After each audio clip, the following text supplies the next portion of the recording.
సర్కారు దవాఖానా అంటే బాబోయ్ అనే పరిస్థితుల నుంచి సర్కారు దవాఖానా అంటే ఆదుకుంటుంది అనేటువంటి స్థాయికి చేరుకున్నాయి ప్రస్తుతం మన ప్రభుత్వ దవాఖానాలు. 17 ఏళ్ల బ్లెస్సీ గౌడ్‌కు సక్సెస్‌ఫుల్‌గా లివర్ ట్రాన్స్‌ప్లాంటేషన్ చేసి ఆ అమ్మాయికి పునర్జన్మనిచ్చారు ఉస్మానియా వైద్యులు. ప్రస్తుతం బ్లెస్సీ మనతో పాటు ఉంది. తన తల్లి కూడా మనతో పాటు ఉంది. అసలు ఆ అమ్మాయి ఉస్మానియా హాస్పిటల్‌లో ఎప్పుడు అడ్మిట్ అయ్యింది?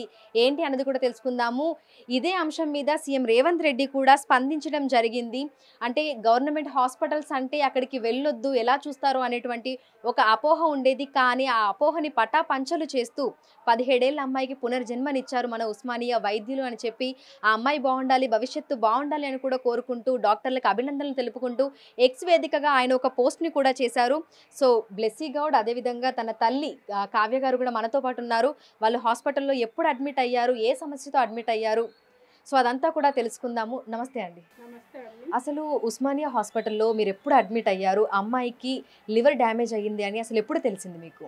మామూలుగా పాపకి వామిటింగ్స్ అయ్యాయి. అపోలో హాస్పిటల్‌లో జాయిన్ అయితే వాళ్ళ లివర్ పూర్తిగా డ్యామేజ్ అయిందని చెప్పారు. చెప్పగానే అక్కడి నుంచి అంత డబ్బులు నేను పే చేయలేనని బాధపడ్డాను. బాధపడ్డప్పుడు ఒక డాక్టర్ గారు మరి గవర్నమెంట్‌కి వెళ్తావా అమ్మా అంటే వెళ్తానమ్మా అన్నాను. అప్పుడు డాక్టర్ మధుసూదన్ లివర్ ఆపరేషన్ చాలా బాగా చేస్తాడమ్మా అక్కడికి వెళ్ళండి అని ఆమె చెప్పింది. చెప్పగానే నైట్ 8 గంటలకు అట్లా నేను హాస్పిటల్‌కి వెళ్ళాను. వెళ్ళగానే అక్కడ నైట్ డ్యూటీ చేసే డాక్టర్లు మా పాపను అడ్మిట్ చేసుకున్నారు. చేసుకొని 24 అవర్స్‌లో లివర్ రావడానికి, లేకపోతే మీ పాప ఇంకా బతకలేదన్న మాటలు అన్నారు. అనగానే జీవన్ ధారాలో డాక్టర్ మధుసూదన్ గారు అప్లికేషన్ పెట్టారు. పెట్టగానే అప్పుడు హెల్త్ మినిస్టర్ గారు సీఎం క్యాంప్ ఆఫీస్కి వెళ్ళి మాట్లాడినప్పుడు అప్పుడు సీఎం గారు మొత్తం వాళ్ళ సపోర్ట్ వల్ల మా పాపకి లివరు జీవన్ ధారాలో 24 అవర్స్‌లో దొరకగానే మధుసూదన్ సార్ వాళ్ళ స్టాఫ్ అంతా కలిసి అద్భుతంగా మా పాపని 24 అవర్స్‌లో బ్రతికించారు. స్టాఫ్ అంతా చేసిన సహాయ సహకారాలకు మరి మధుసూదన్ సార్‌కి, రేవంత్ రెడ్డి సార్ గారికి, హెల్త్ మినిస్టర్ గారికి, వాళ్ళు గవర్నమెంట్ చేసిన ప్రతి ఒక్క సపోర్ట్‌కి నేను చాలా చాలా కృతజ్ఞతలు తెలుపుతున్నాను. ఈరోజు మా పాప బ్రతికుండి ఎగ్జామ్ రాస్తుందంటే అది గవర్నమెంట్ ఇచ్చిన సపోర్టు.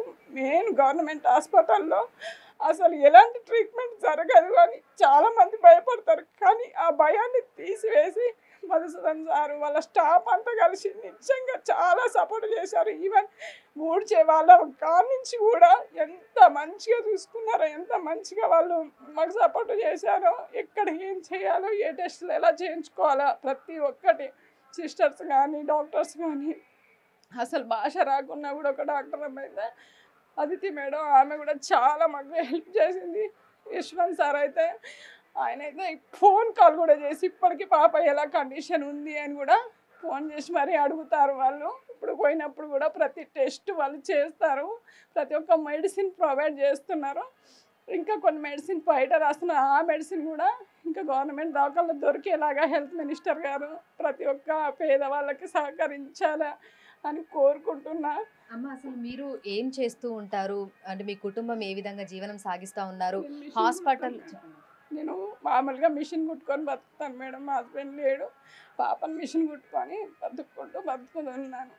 అయితే అంటే అమ్మాయికి ఇట్లా అంటే జ్వరం వచ్చిందా? లేదంటే హాస్పిటల్‌కి తీసుకెళ్ళే ముందు అసలు ఏం జరిగింది? మామూలుగా ఎట్లా బయటపడింది? లివర్ అంతలాగా డ్యామేజ్ అయ్యేంత వరకు కూడా తెలియకపోవడానికి గల కారణం ఏంటి? వామిటింగ్స్ అయ్యాయి మేడం. జ్వరం వచ్చింది. జ్వరం వచ్చి వామిటింగ్స్ అయ్యాయి. అవ్వగానే నేను తీసుకుపోయి ప్రైవేట్ హాస్పిటల్‌లో చూయించాను. అక్కడ వాళ్ళు అన్ని టెస్టులు చేశారు. చేయగానే ఇది చాలా డ్యామేజ్ అయిందమ్మా. 24 అవర్స్‌లో 3 డేసులలో మీ పాపకి సర్జరీ అవ్వకపోతే బ్రతకదని చెప్పారు ప్రైవేట్ హాస్పిటల్‌లో. చెప్పగానే ఇంకా అంత డబ్బులు పెట్టుకునేంత లేదు నాకు.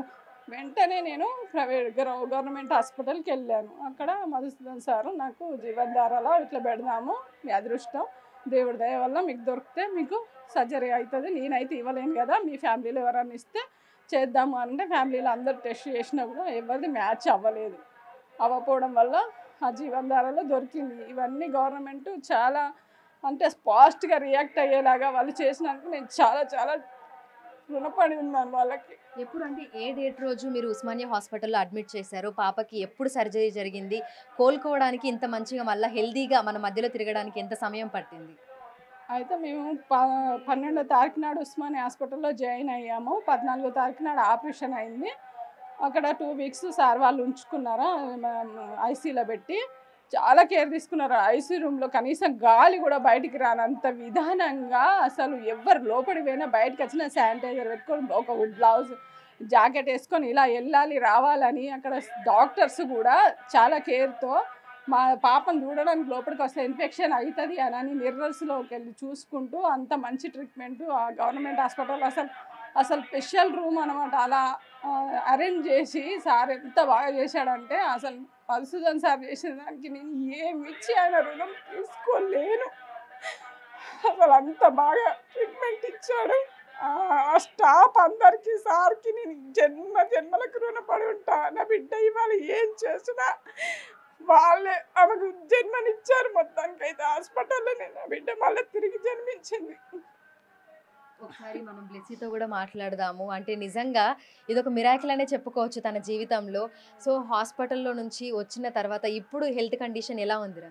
ఇప్పుడు చాలా బాగుంది. యాక్చువల్గా వాళ్ళు ట్రీట్ చేసిన విధానం కూడా చాలా బాగుండే. ఇప్పటికీ చాలా కేర్ చేస్తారు. వెళ్ళిన ప్రతిసారి కూడా మధుసూదన్ సార్ చాలా బాగా ఇంటరాక్ట్ అవుతారు.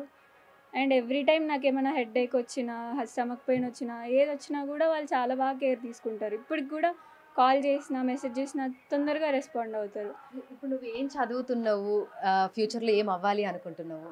Actually I'm BTech student. I'm studying triple engineering, electrical engineering. ఫ్యూచర్లో ఏదైనా గవర్నమెంట్ జాబ్, నేను కూడా గవర్నమెంట్ సైడే వెళ్దామని నా ఫ్యూచర్ ప్లాన్. సో నీ హెల్త్కి సంబంధించి రాష్ట్ర ముఖ్యమంత్రి కూడా ట్విట్టర్ వేదికగా ఆయన ఒక పోస్ట్ చేశారు. అంటే నిజంగా 24 గంటల్లోనే సక్సెస్ఫుల్గా లివర్ ట్రాన్స్ప్లాంటేషన్ చేయడం, ఇప్పుడు నువ్వు ఆరోగ్యంగా ఉండడం, నీ భవిష్యత్తు బాగుండాలని కూడా ఆయన కోరుకున్నారు. ఏ విధంగా అనిపిస్తోంది మరి? I feel so happy to get very చాలా రెస్పాన్సిబుల్ సీఎం దొరికినందుకు వీఆర్ వెరీ హ్యాపీ. అండ్ ఇలానే అన్నిటినీ బాగా పట్టించుకుంటున్నందుకు I'm very thankful to our honourable CM. And I'm feeling so happy and proud. Thank you. నీ హెల్త్ బాగుండాలి, నువ్వు అనుకున్నది కూడా జరగాలని మనస్ఫూర్తిగా కోరుకుంటున్నాము. సో విన్నారు కదా బ్లెస్సీ చెప్పిన మాట. నిజంగా 17 ఏళ్ల అమ్మాయికి ఎంతో సక్సెస్ఫుల్గా 24 గంటల్లోనే లివర్ ట్రాన్స్ప్లాంటేషన్ చేశారు. జీవన్ దాన్ ద్వారా ఆర్గాన్ని తీసుకొని వచ్చి ఆ అమ్మాయికి మళ్ళీ పునర్జీవనాన్ని ఇచ్చారు డాక్టర్లు. గవర్నమెంట్ హాస్పిటల్ అంటే ఎలా ఉంటుందో, అక్కడికి వెళ్తే ఏమైపోతామో అనేటువంటి ఒక భయాన్ని పటాపంచలు చేసింది బ్లెస్సీ సంఘటన. నిజంగా ప్రతి ఒక్కరిని కూడా ఎంతో బాగా చూస్తున్నారు అక్కడున్న డాక్టర్లే కానీ, స్టాఫే కానీ అని కూడా తన తల్లి చెప్తున్నారు. అదేవిధంగా సీఎం రేవంత్ రెడ్డి ప్రత్యేక చొరవ తీసుకొని ఇమ్మీడియట్గా తనకి కావలసినటువంటి వైద్య సదుపాయాలు అందించాలని ఇటు వైద్య ఆరోగ్య శాఖ మంత్రినే కానీ, లేదంటే సంబంధిత డాక్టర్లనే కానీ ఆయన వాళ్ళందరికీ చెప్పడము, వారందరికీ కూడా ఎంతో సంతోషంగా ఉంది అనేది అయితే బ్లెస్సీ తల్లి చెప్తున్నటువంటి మాట. నిజంగా ఇటువంటి ముఖ్యమంత్రి దొరకడము, అదేవిధంగా అటువంటి వైద్య సిబ్బంది దొరకడం కూడా తమ అదృష్టంగా కూడా వాళ్ళు భావిస్తున్నారు. విడుదల సన్నీతో అంజుమ బిగ్ టీవీ, హైదరాబాద్.